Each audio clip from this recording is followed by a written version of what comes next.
Hi, I'm Debra Whitson, mediator and family law attorney.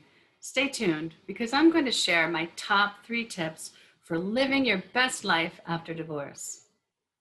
First, acknowledge the loss. Nobody walks down the aisle thinking, I sure hope this marriage ends in divorce. Even if you wanted the divorce and absolutely know it was the right choice, the divorce still represents the loss of those hopes and dreams you had of growing old with your one true love. But don't wallow in your grief. Recognize it's there, but rest up.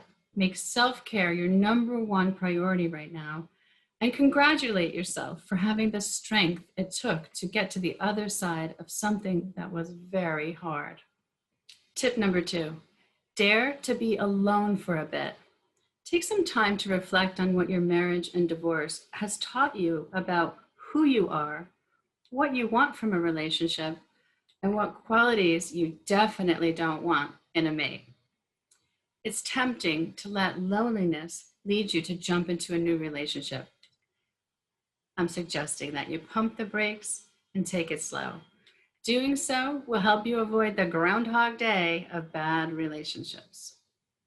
Okay, tip number 3, decide that you will be willfully and defiantly happy. I want you to put an accurate number of the days, weeks, months, or even years that your marriage or your divorce made you unhappy. And then get yourself a bunch of sticky notes in a color that makes you happy, and buy a case of them if the number of unhappy days you measured calls for it.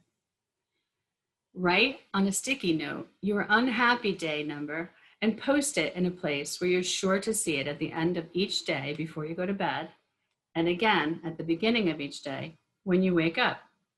For many of us, that's going to be posted on our cell phone or maybe the bathroom mirror.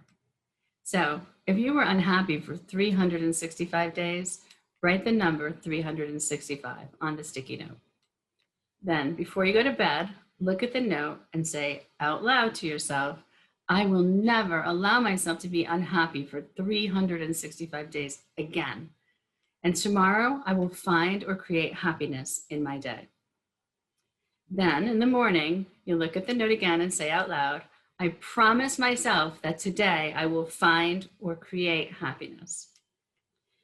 When you go to bed at night, you're going to post a new sticky note with the number 364 on it, and so on and so on. If you commit to this, I guarantee that about day 5, you will notice it's working. You'll be smiling more. You won't be sweating the small inconveniences and daily frustrations as much. And by day 365, or whatever your number is, you will be a different person, a contented person, a happy person. I hope you find these tips for living your best life after divorce really helpful. I want you to be happy again. You deserve it. For more tips like this, subscribe to our monthly newsletter by clicking the link in the post.